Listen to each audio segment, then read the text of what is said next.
of the State Government Policy, Finance, and Elections Committee, this being January 26, Tuesday, 2021.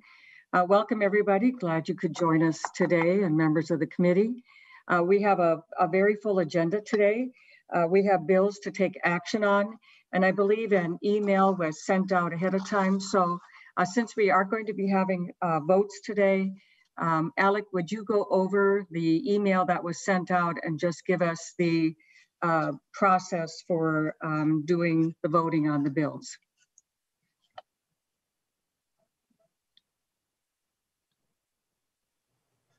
Sorry, I just get my files ready. So for voting, the Senator Kiffmeyer will ask the clerk, who is Owen, to take the roll. If you could all raise your physical hands and your hands on the participants list so we can count everyone, that would make things very helpful.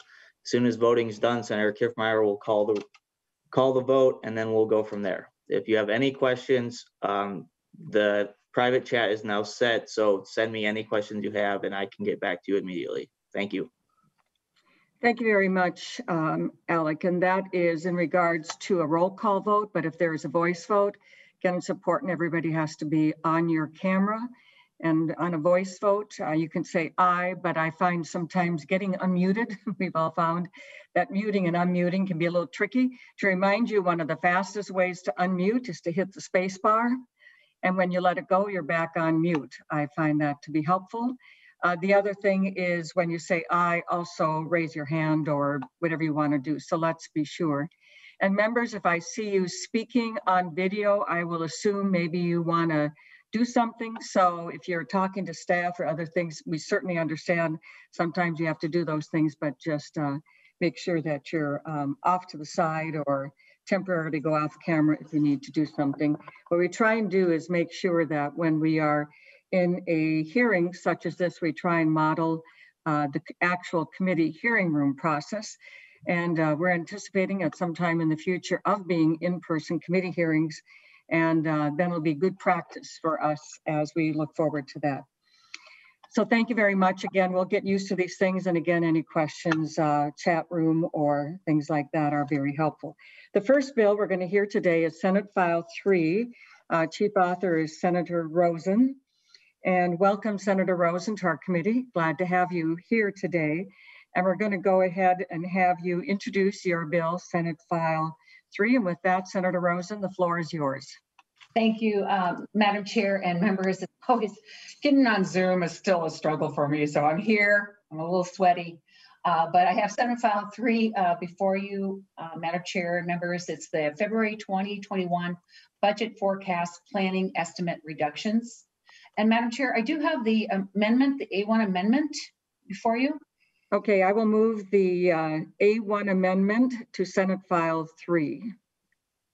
And Senator Rosen, this is an A1 amendment. And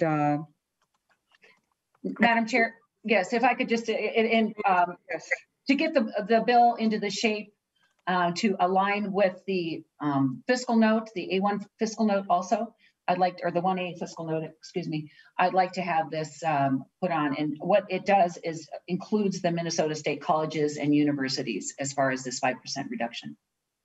Thank you, Senator Rosen. Senator Hall, you want to make the movement, the A1 amendment, if you like. Otherwise, let's just go ahead and take the vote on the A1 amendment.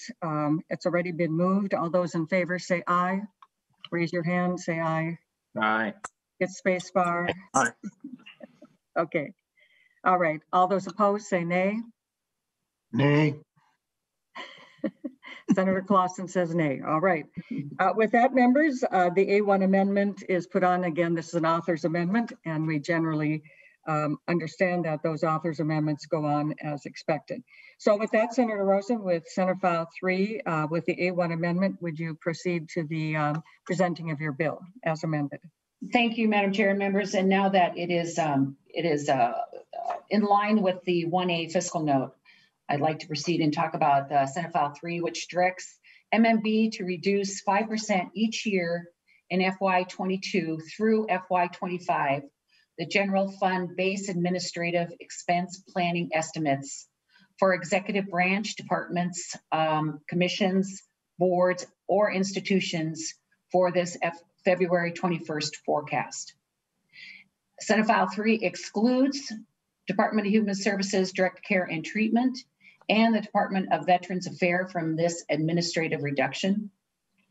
And the fiscal note, if I hopefully, Madam Chair, everyone has that in front of them, I can just explain a little bit. The savings from the MMB on the first page generate 74.5 million starting in FY22 and 74.2 million ongoing to FY25. The additional savings come from Minnesota State, 37.1 million in FY22 and ongoing through FY25. So combined savings of 223 million per biennium. MMB defines the general fund administrative expense planning estimates as the expenditure agencies have for compensation or other operating expenses. And operating expenses included in this reduction is leases, maintenance, printing, professional technical contracts, information technology, IT, communications, travel, employee development, claims, supplies, equipment, indirect cost, AG cost, attorney general cost, and other expenditures included as operating cost in the base budget. Our constitutional officers are not included as executive branch agencies. Also not included is MMB debt service, MMB non-operating, and tax aids and credits, and those are not included. If you remember, Madam Chair, back in October, the executive branch the governor did do a similar reduction for FY21, and it generated about 19 million. MMB asked some agencies to hold back 5% on FY21 spending. And the intention was to reduce or impound appropriated spending to generate cancellations at the end of the biennium. I'm not sure what the base that MMB used for determining the 5%, but this was primarily an executive hiring freeze. But the MDH, Corrections, DHS, Veterans, Military Affairs, and Met Council were excluded from this requirement. So we are asking, Madam Chair and members, we're asking MMB to establish a base that is 5% lower. The committees will then receive their targets, and then the agencies can work within those parameters. Or, Madam Chair, we could unilaterally cut 5% from every budget after the February forecast. And this could be programs, this could be FTEs, and so on. But I do want to remind this committee, Madam Chair, and you sit on the Finance Committee, and we are all aware that there is a minus 882 million for FY 22-23, that's our new budgetary balance, and a $1.623 billion deficit for FY 24-25. So, Madam Chair, we are starting this conversation. I do believe, and we believe that we should be asking the agencies to relook their administrative expenses, their operating expenses, and find the savings that this fiscal note shows they can find. Thank you very much, Senator Rosen. I appreciate your presentation. Senator Rosen, it is my understanding that Minnesota Management and Budget has not contacted our committee anyway to come in and give testimony on this. Senator Rosen, was that the case with you as well, or because MMB is not on the testifying list today? Madam Chair, no, I have not heard from MMB. I suppose with the governor's rollout of his budget this afternoon, perhaps they've had their hands full. I know it's been a little discombobulated over there with that, but no, they have not contacted me. Okay, all right, good to hear. All right, members, I just wanted to, you can raise your hand if you have questions for Senator Rosen. Use the chat box, whatever you want to do, let us know. But Senator Rosen, my understanding though is that this does not include programming. So programming is for those with disabilities and other things like that. This does not affect the programming. Thank you, Madam Chair, and that is on my notes, and I I hopefully mentioned that, but no program is in here. And we exclude direct care and treatment from Department of Human Services and the Department of Veterans Affairs. It's just for administrative reductions and operating expenses. Thank you, Senator Rosen. I recall hearing the what it was for, but I think it's very important that we make that really clear today in this hearing so that there's no misunderstanding, because that's a very, very important point, that this is about administrative expenses, not programming. Members, anybody have a question for Senator Rosen? Yes, I have a question, if that's all right. Senator Fateh has a question for you, Senator Rosen. So Senator Fateh, go ahead. Thank you, Madam Chair, and thank you, Senator Rosen, for your presentation. I just had a quick question. So it seems like the proposed cuts are based on a projected deficit, but we have a new administration at the federal level now, and because of the ongoing action at the federal level, we don't really know what the shortfall exactly will be. So I guess my question would be, has there been anything done as a team, as far as our delegation, Democrats and Republicans, to provide a robust package for funding both state and local governments so that we don't have to gut our state government during this unprecedented time in crisis? Senator Rosen. Thank you, Madam Chair. And thank you, Senator Fateh, for the question. Yes, we have received $1.3 billion, no, $2.1 billion in the first round of federal assistance. Went out to counties, and the governor has really focused that on the COVID. We are expecting about $3 billion coming in from the federal, but that is for COVID. However, last week's finance hearing got a little more complicated, that some of these funds coming in can be used for roads and bridges, for Met Council. We have no idea what the stipulations are on that. I just want to again focus this bill on the fact that it's administrative expense planning and operating expenses. This has nothing to do with programs. It has nothing to do with the FTEs. We can allow, I mean, if there are empty FTEs in a agency or in a budget, they can certainly release those. And I know for a fact there's quite a few empty FTEs sitting around. And Madam Chair, I'm hoping your committee will really dig into that to find out how many FTEs have not been filled and how we keep paying for those empty spots. So with that, I think our budgeting has become very complicated, Senator Fateh, because of the federal funds coming in. And this is why I'm committed and very focused on this 5% reduction before the February forecast to get these agencies to start thinking about where they can cut 5%. I think it's very doable. Thank you, Senator Rosen. All right, Senator Fateh. Senator Rosen, a question I have for you. When I see this 5% reduction, in your research or in the history, has there ever been a percent reduction to a base budget in the history of Minnesota?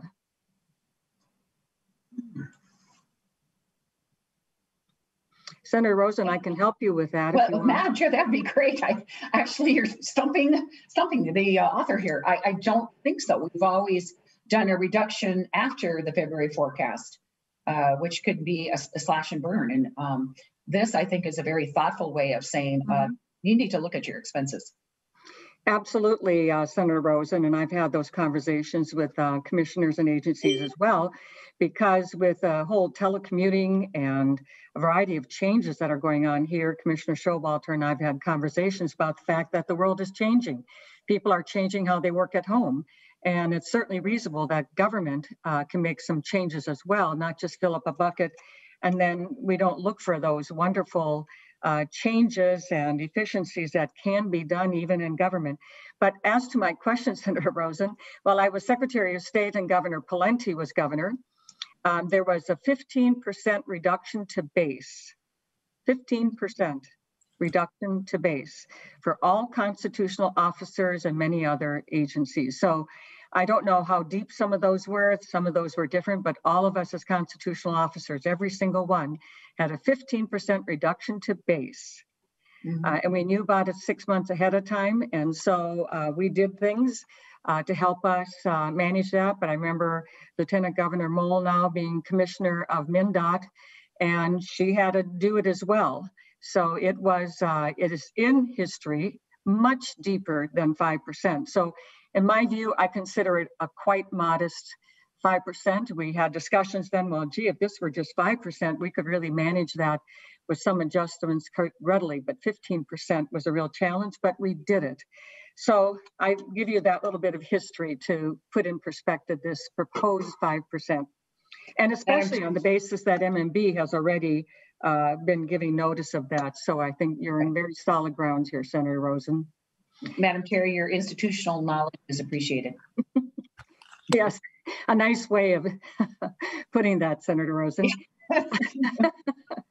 So members, are there any other questions? I see Senator Howe. I'm sorry, Senator Howe, I didn't quite see your hand up. Senator Howe.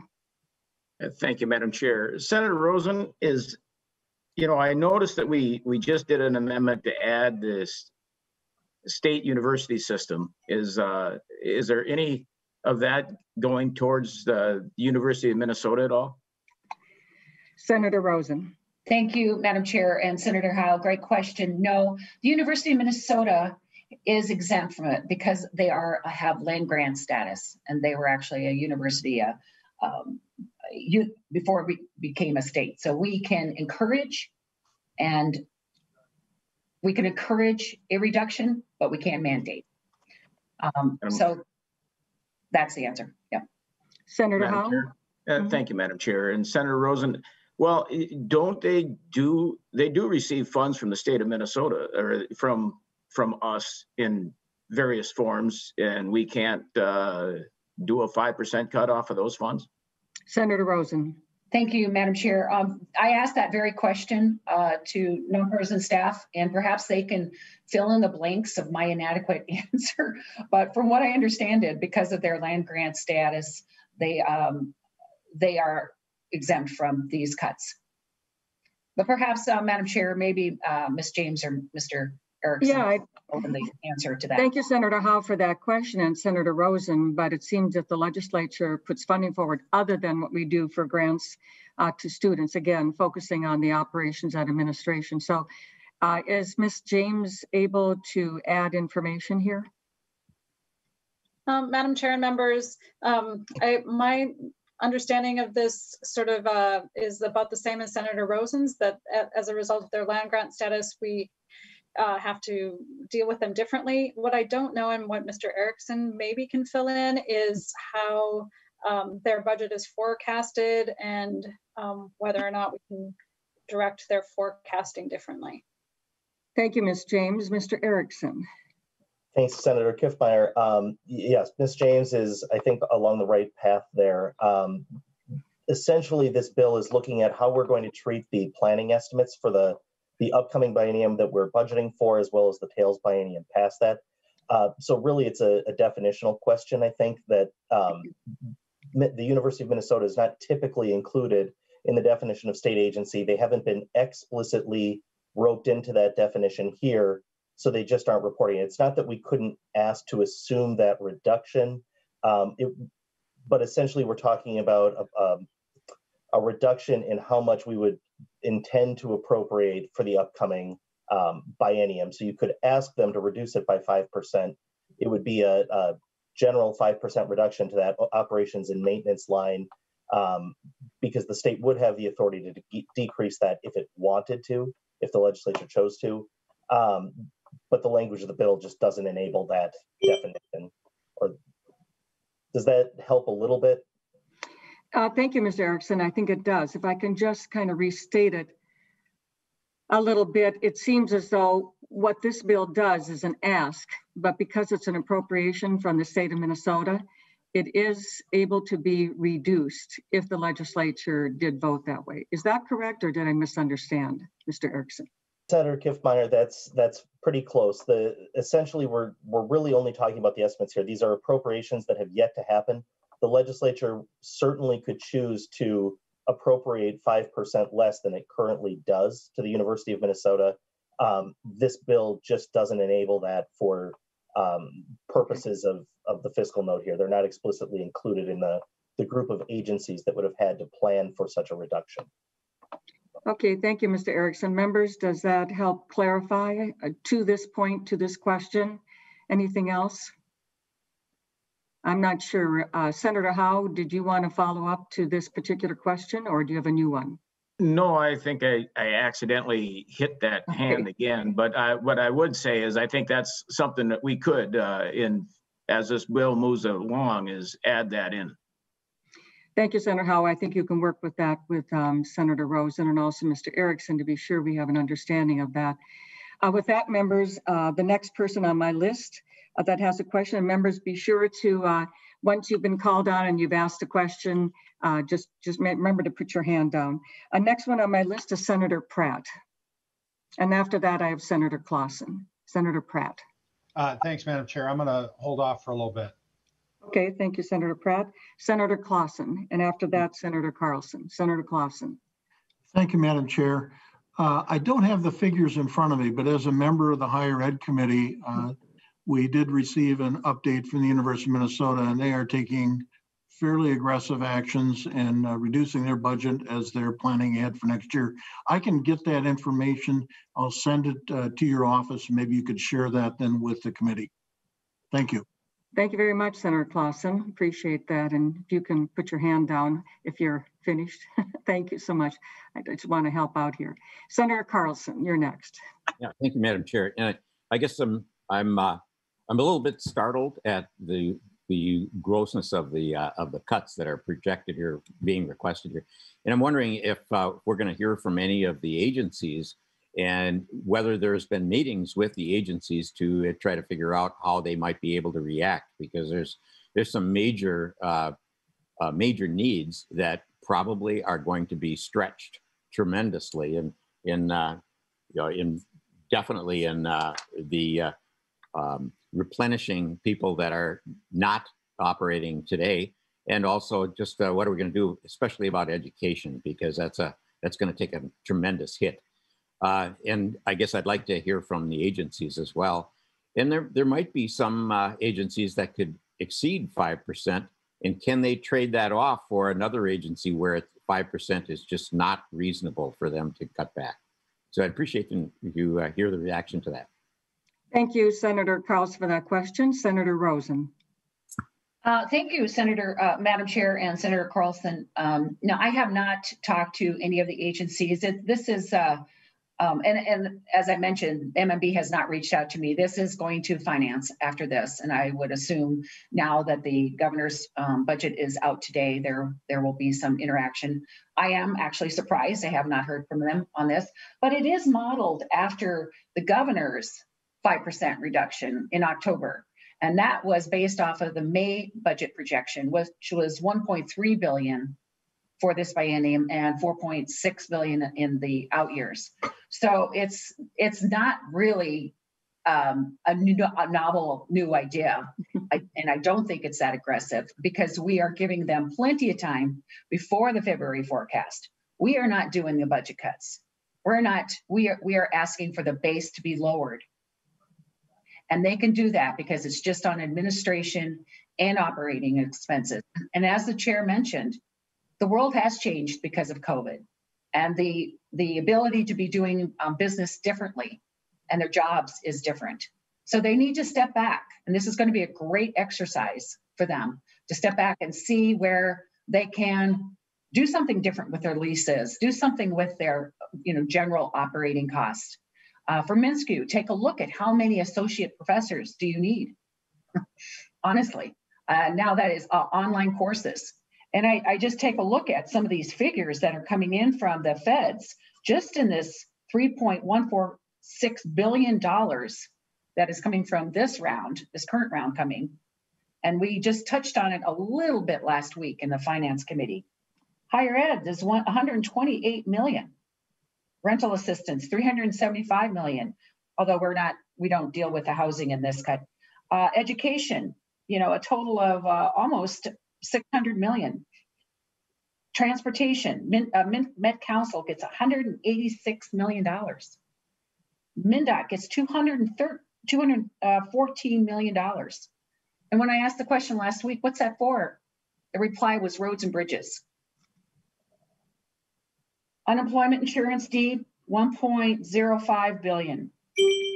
Department of Health, which is for vaccines, 51 million, testing 324 million. There is a lot of money, as I mentioned to you and Senator Fateh's question. This really complicates our budget going forward. So I think this is a very prudent, appropriate way to lower the base before our February forecast. And who knows, maybe our deficit's better. Maybe it's not at a minus 882. I don't know. But this is a good exercise for all agencies to go through. And everybody in the state has had to do something different, tighten their belt, and look at their expenses, the way they're doing things, the way they're doing business. And I think that's why Senate File 3 is Senate File 3. It's what we are going to ask our agencies, our departments to do the same thing. Thank you, Senator Rosen. Senator Coran, you have your hand up. Members, that'll be the last one, and then we'll proceed to a vote.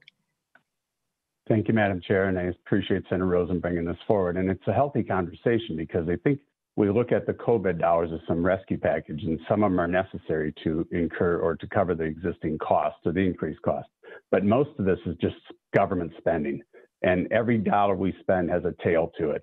And this is going to grow, is allowing us to grow government when we should be at least holding it flat and likely cutting, as well as all of our local units of government. All of those dollars that are being filtered out to the cities and counties and the townships, it's allowing them to increase spending and continued spending when they should be holding it flat. And that's going to place a burden not only in the taxpayers from a statewide perspective, but right in your backyard. Those are going to have additional tails, and it's going to increase their base spending overall.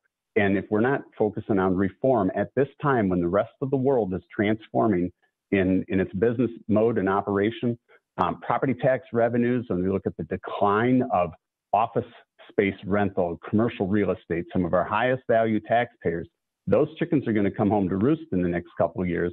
So today's the most prudent time to look at that, holding spending flat or as hold it down as much as possible. Because as much as we talk about reducing state spending and what we get for every dollar, I think there's only 2 times in the history of the state of Minnesota where we've actually spent less year over year.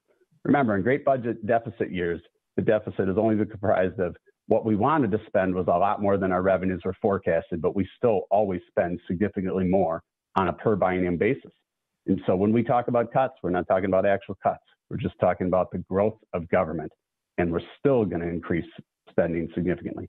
These COVID dollars, we have to be prudent to make sure that it doesn't expand the base cost of the government delivery of our services.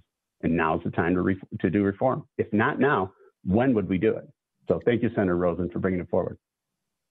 Thank you, Senator Coran. Thank you, Senator Rosen, for your presentation of the bill, a robust discussion. We appreciate that. With that, members, will proceed to a vote on Senate File 3. So I will move Senate File 3 as amended to be recommended to pass and to be referred to the Finance Committee. All those in favor, please unmute. All those in favor, say aye. Aye. Aye.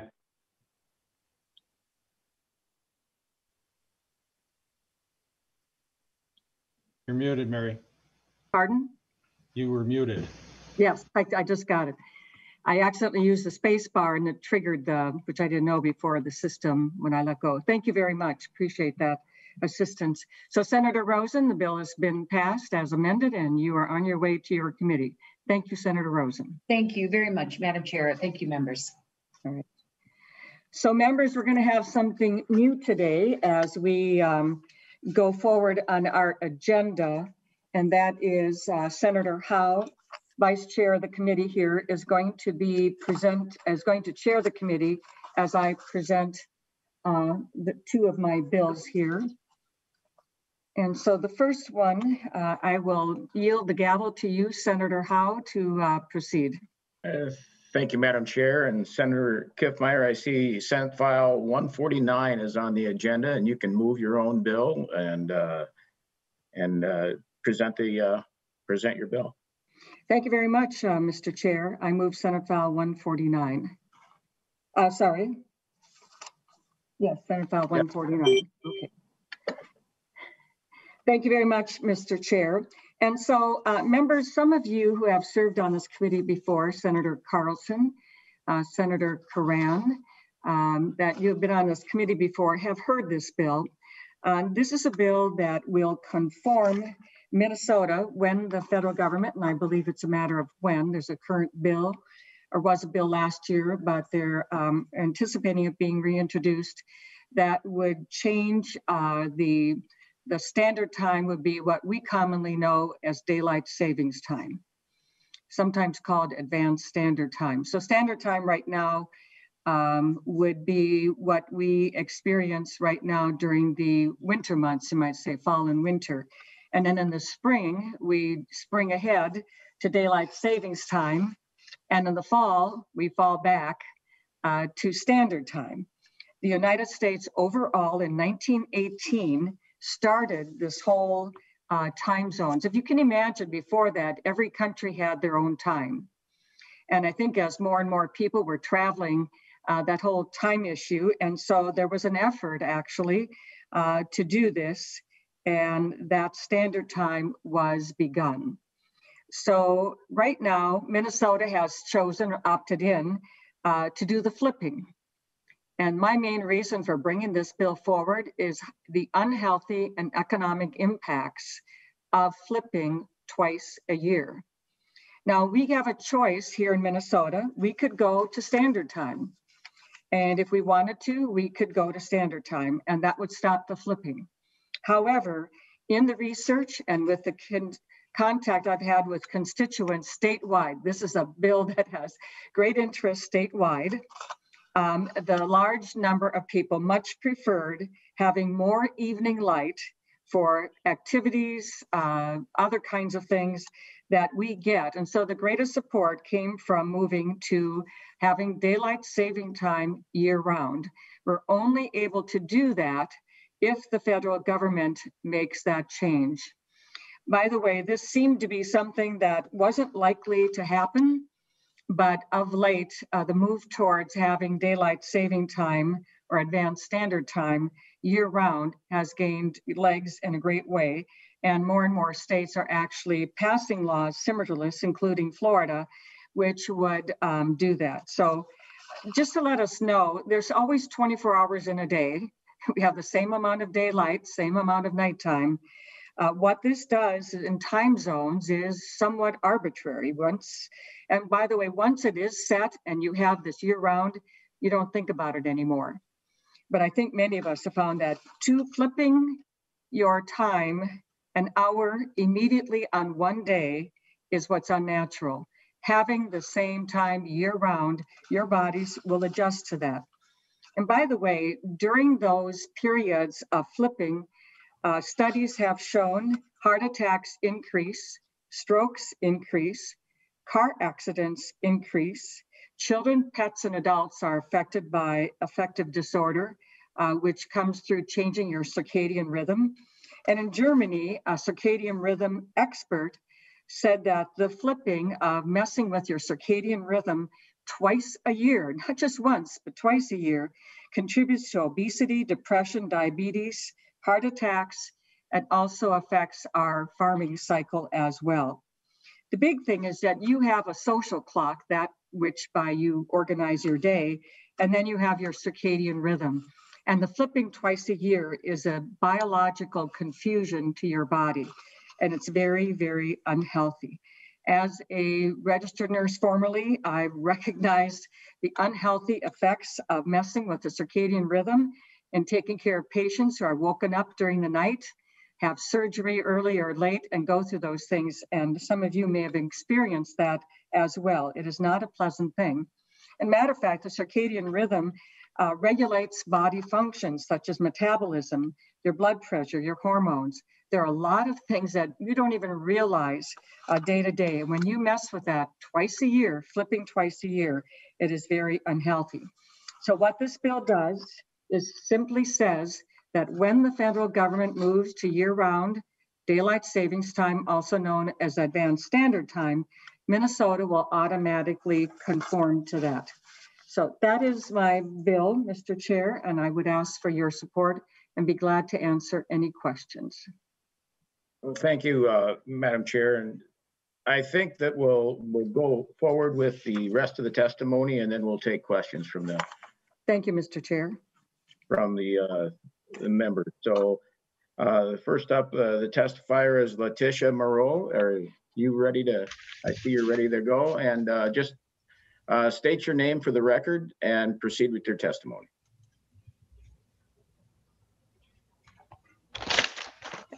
Good morning, everybody.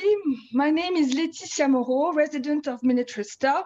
I'm here to testify against SF 149 as it is currently written, and instead to urge you to modify or replace it by a bill that would restore permanent natural time, the current standard time year-round. You could call it natural time 365. Yeah. I hope you slept well, all of you. Last night I didn't sleep too well because I was so anxious. It is an honor to testify today. It is an opportunity, and this is a very important subject. This is a big deal bill you're handling today. And I have 2 slides I would like to share, and also have additional slides as a reference that you could browse later or you could look at for questions. Can you show my slides, please, or you? I don't see it. Do you hear me? Okay, there were 2 slides to share, and I don't know if you were going to. Letitia, you should be able to share with everybody now on your computer. Oh, okay, thank you.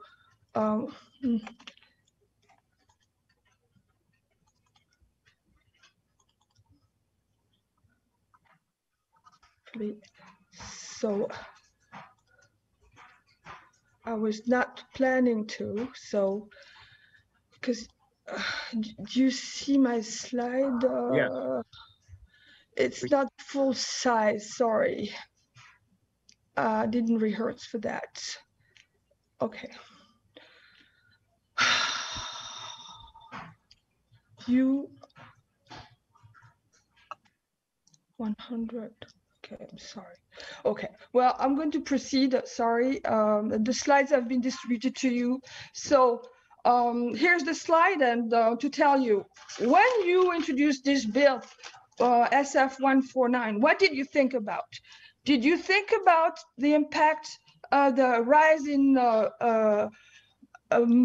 very late sunrises, the increase of the dark mornings, and their impact on their health, on the safety, and on the cost of the Minnesotans?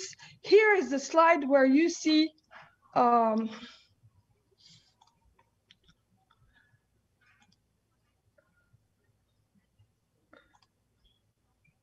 you see what happens when if we apply this bill, and you see the sunrise, you see the sunset, and you see for a kid that would wake up at 7:30 and go to school at 8:30, he would have to wake up pre-sunrise 148 days out of 365 and arrive at school pre-sunrise 66 days. And this is for a kid starting school at 8:30. That get in St. Paul. That gets worse when you go west, when you go north. When Moorhead, for example, it would mean the sunrise past 8 a.m. 132 days a year.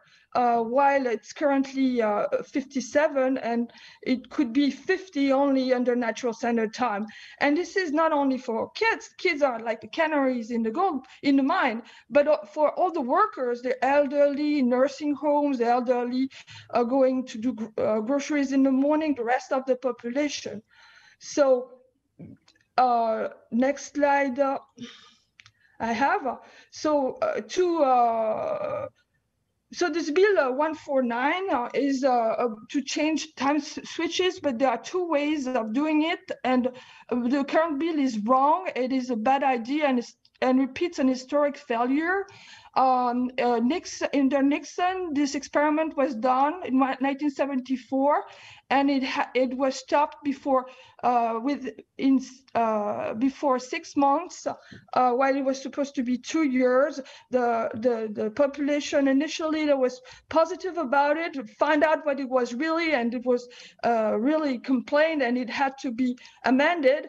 And the current law, and it is if you vote 149 now, it will not even be implemented because there is a federal law that prevents it. And this federal law was in fact a law that was modified for the never again the experience of 1974 under Nixon. What are you doing with this bill 149 today? Really, you're wasting the time and you're losing opportunities. This is would not be implemented maybe ever, while you could implement even this March. You could go natural permanent standard time, and you could be heroes that could, protecting the sleep, protecting immunity, against COVID, that would help reducing death. That also is in fact reducing costs in terms of energy. That also it would contribute to decreasing the carbon emissions. So all this is not me who says that, have references attached, and the scientist that Mrs. Kiffmeyer quoted, I've met him, and he says also that the choice is natural standard time, and absolutely not daylight saving times. There are statements attached. The scientists have enough reasonable grounds to say no to your bill 149 as currently written. You should replace it or change it to natural standard time, and that would be for the good of Minnesotans and their health, the climate, and their costs. And I can answer any questions. Thank you. Thank you. If you can. I'm sure. I'm sorry, I was really not ready to share. So if you can take the share down so I can see the members here. Is there any questions for Ms. Moreau? Mr. Chair. Yeah, thank you, Mr. Chair. I just want to respond a little bit.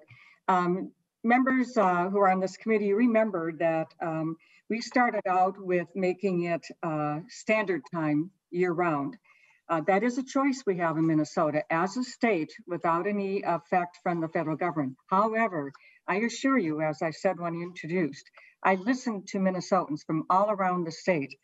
And actually, in some ways, my preference also might be standard time year-round. But you either are exchanging sunlight more in the morning. And by the way, farmers get up in the dark, elderly people get up in the dark. They wake up all the time and are around. So I don't know that this would really affect them. And as far as kids are concerned, you're exchanging light in the morning when they are getting on a school bus or starting with school, and actually 7:30 to 8:30 works just fine for them. But I think the evening hours, having more light so that they can be more active and have the light to do things. I think Minnesotans have spoken to me heartily through emails and phone calls at the preference for the daylight saving time. So I have listened to them, and probably more than anything, the health effects have to do with the flipping. Our circadian rhythm, our bodies will adjust as long as we have the same time year round. But the flipping in the spring and the fall is extremely harmful. And I've had people contact me who said they were amazed. Their heart attacks occurred during that spring flip or the fall flip. and it made such a significant difference to them. So I just hope that those bits of information might help you members. I want to assure you, Ms. Moreau, that I did listen to Minnesotans, and we had committee hearings on this, went through a lot of conversation to listen, but I think stopping the flip and what most Minnesotans want is the bill that I'm presenting today. Thank you. Yeah. I cannot. Mr. Chair, my video is off. Thank you. Thank you, Senator Kiffmeyer. And Ms. Moreau, if I see you got your hand up if you'd like to respond. Yes, my video doesn't work, but I would like to say, Mrs. Kiffmeyer, you can stop the flipping right now in March. Just change your bill to be natural standard time. Right now, you can do it, but do not go doing it the way you have the current bill. Thank you. Thank you. Senator Carlson, I think you had a question. Yes, Mr. Chair. My question is for Chair Kiffmeyer, and it's more on the technical basis. And so I can defer if we do have another testifier. I don't believe we have another testifier, Senator Carlson. So if you'd like to go ahead and ask your question.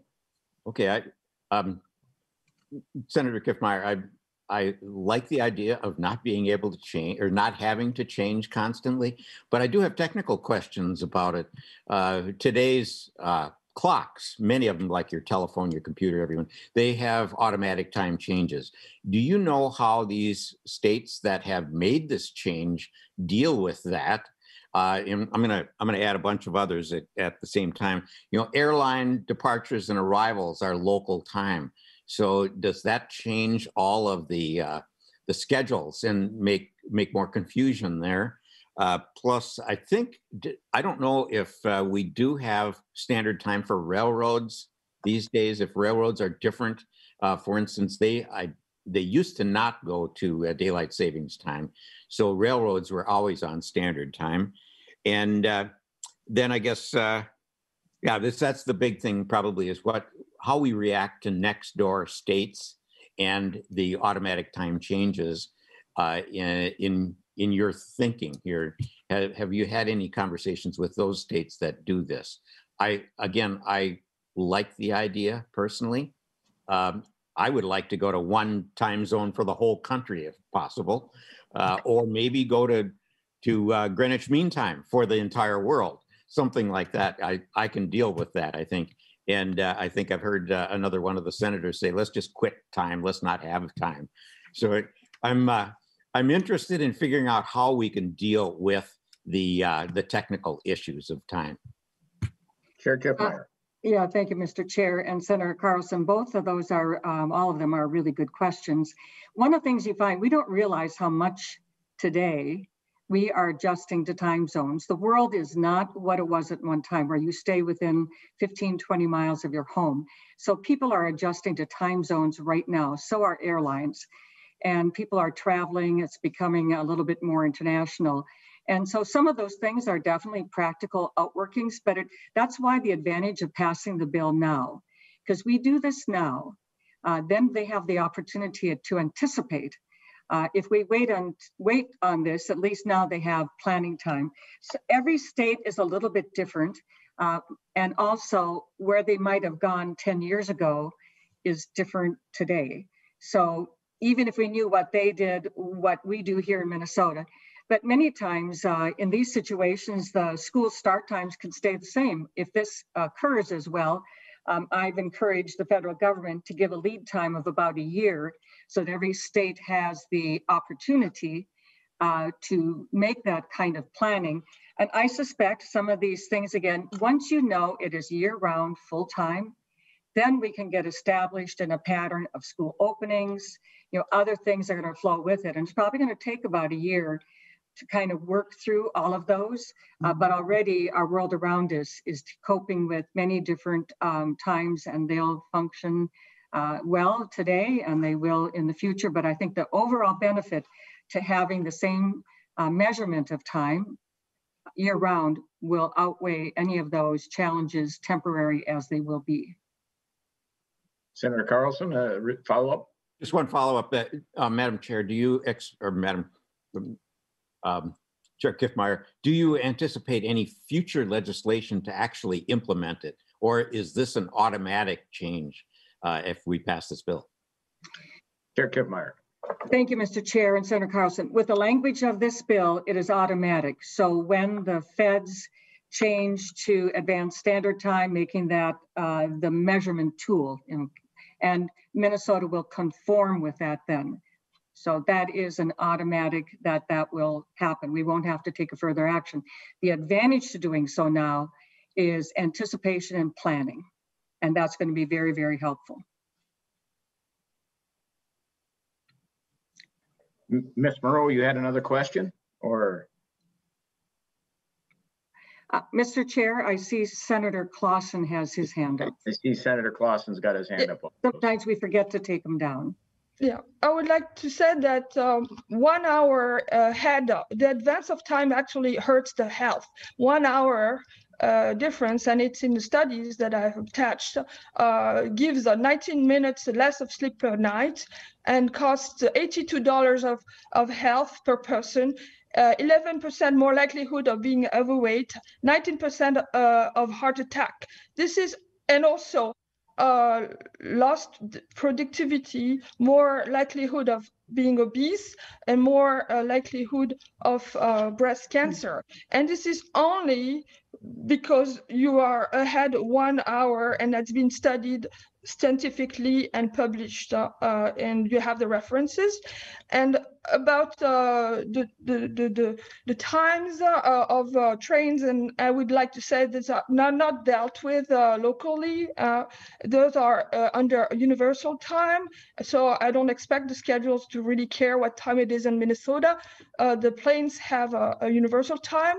About having a single time, China does that since 1949. Is Mao communist move, and actually I think the Western Chinese, the Uyghurs, are actually in a very unhealthy situation of being 2 hours or 3 hours ahead of their natural time. So I don't think United States wants to copy this bad thing.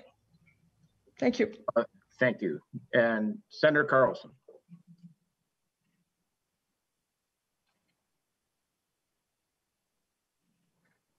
Oh, I'm complete, thanks. Yeah. Senator Clausen, my mistake. Thank you, Mr. Chair. Senator Kiffmeyer, do you have any updates about what other states are doing? Are other states being proactive as you're suggesting here? And then secondly, in your research and doing this and talking to people around the state, educational organizations, did they express any concerns about young children and being up early in the morning while it's still dark and being out on the streets or waiting for buses? That would be my question. Thank you. Thank you. Senator, yeah, Chair Kiffmeyer. Thank you, Mr. Chair. So Senator Clausen, I'm sorry, when we are in these Zoom hearings, if you ever noticed your video, your block moves around depending upon who asks the question, and I try and speak to you and then have to find you again. So sorry for my delay, Senator Clausen.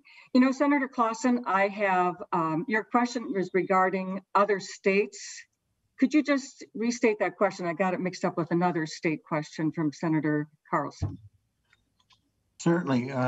Senator Kiffmeyer, in doing your research and looking at this issue, what have you found other states? Are other states being proactive as you're suggesting right now and preparing potentially for this? Or I'm just curious around the nation, what are our states, how are they addressing this if indeed they are? Chair Kiffmeyer. Yeah, thank you, Mr. Chair. So in my research and things that I do have, that's the reason why the federal government is taking a look at this, because other states are in that. I looked through my material here, which I thought that I did have a list of states currently, but it's all in the process of changing. Minnesota is one of them. So some states have bills in the works, not passed yet, others have. But generally speaking, I don't have a list right now, Senator Clausen, but I will do some research on that and find out what other states there are, but in general. I can help. For I- Mr. Chair, can I please Yeah. finish? Yes. And so the Senator Clausen, I will get that information for you. And I think that is an important consideration, but that's the reason why when the press release was for the introduction of the bill in Congress was because states like Florida and other states are taking that kind of action and talking about it. That was the justification for the federal bill. And I'll get other information as well. Well, I can help. Well, I Chair can Kiffmeyer, thank you. I think Senator Kiffmeyer renews her motion for the Senate File 149 to pass. So all those in favor, say aye. Give me a thumbs up. Aye. Those opposed. Senator Kiffmeyer, Senate File 149 is on its way. It's passed. And Mr. Chair, my understanding is that this bill is referred to general orders. It's a policy only committee, correct? Correct. Okay. I can help on the Wyoming. I talked to Ms. Moreau, I will be glad to talk with you, but we have another bill on the agenda that we need to get to at this Thank you, Chair time. Kiffmeyer. And so. Thank you. I am available anytime. Thank you. Thank you. Thank you for your input. Senator Kiffmeyer, you have Senate File 151, the state lottery prize. Yes, Mr. If you Chair. want to move your bill and present it, please. Thank you very much, Mr. Chair. So I move Senate File 151, and this bill has to do with being able to exercise your right to privacy should you win the lottery. What's really important to recognize that in 1934, the American lottery began. And at that time, there was no technology. Can you imagine what it must have been like? Just pure paper and very localized. But there was no tech. And so we need to update for this modern era.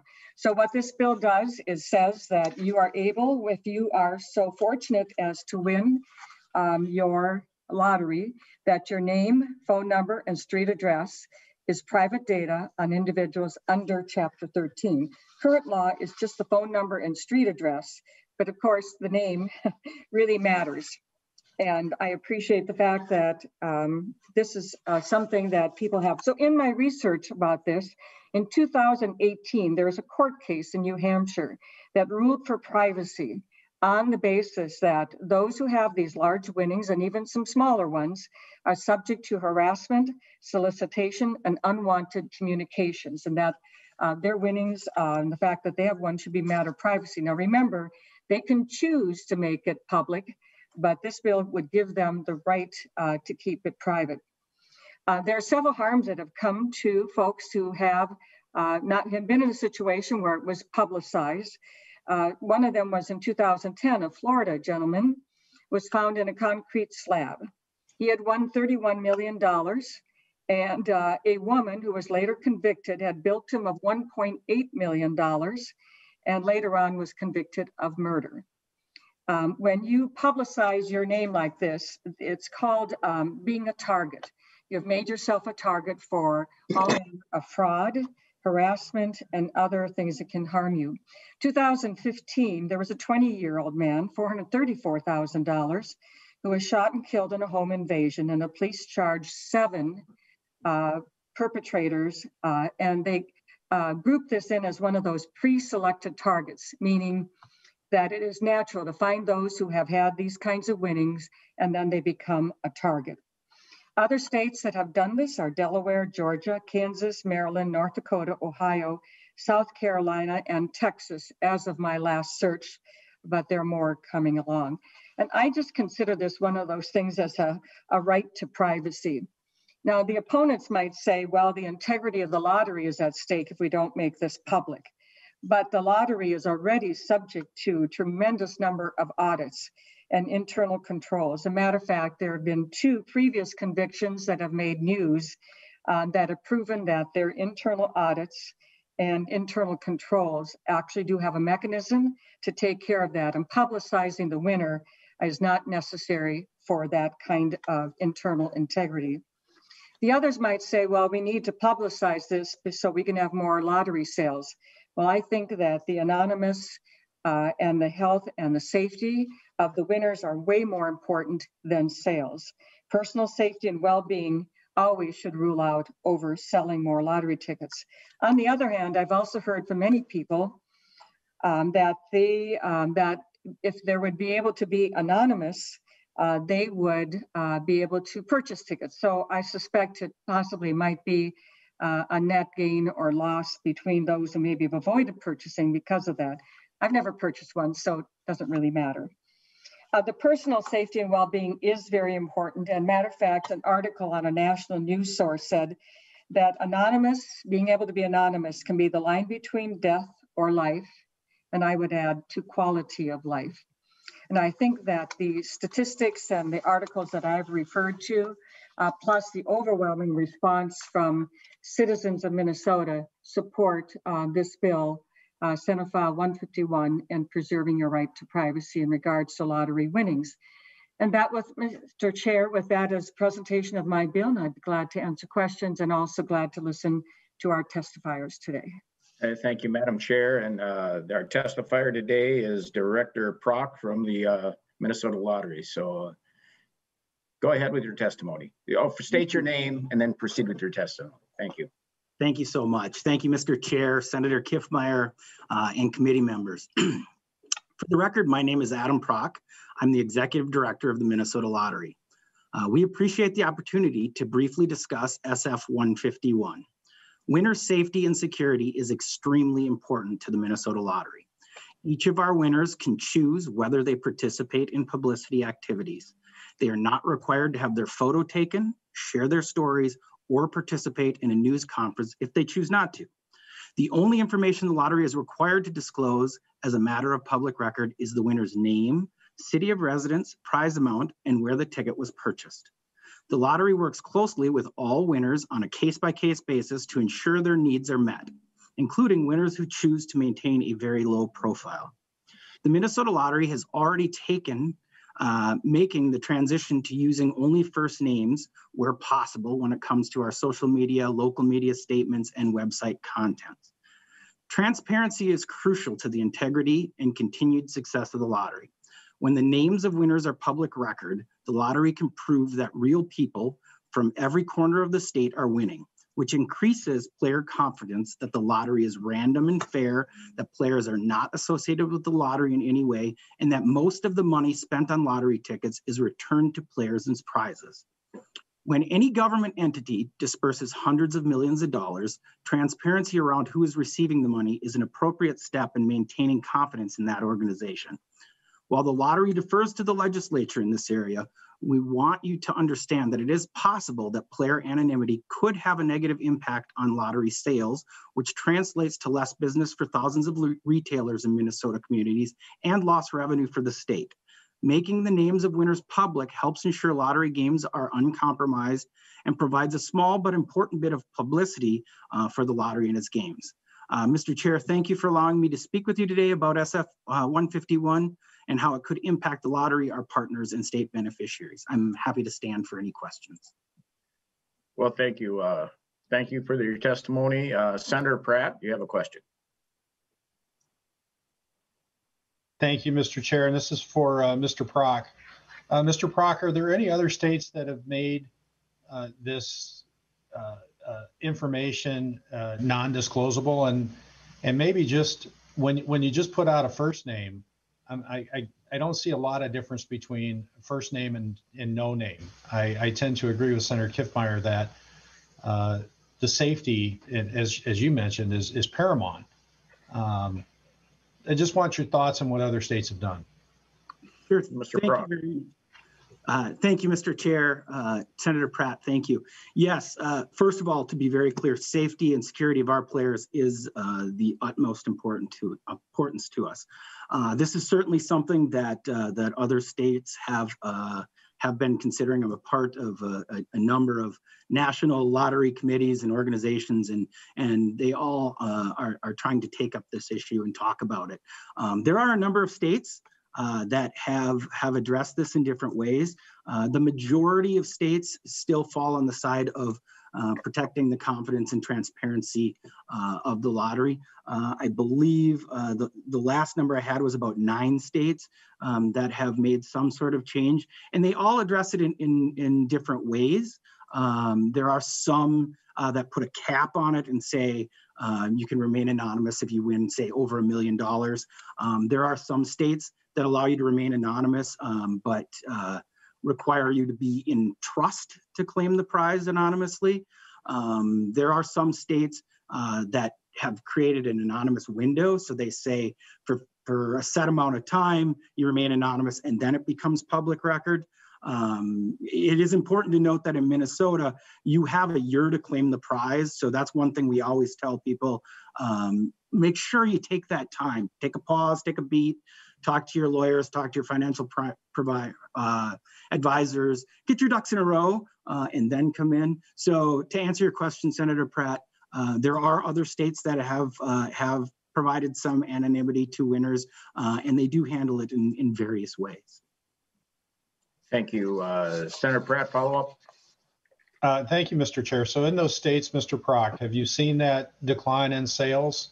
Is there anything empirical that we should be looking at? Mr. Prock. I apologize. Mr. Chair, Senator Pratt, you know, it is really hard to do a fiscal note on you know, perception of the lottery or those things. And there are a lot of factors that go into sales of lottery tickets. And so anecdotally, I can tell you that those states have said that it has been an issue for them, but I don't have any numbers or anything like that to tell you, no. Thank you, Mr. Chair. Thank you, Mr. Prock. Thank you. Any other questions from members?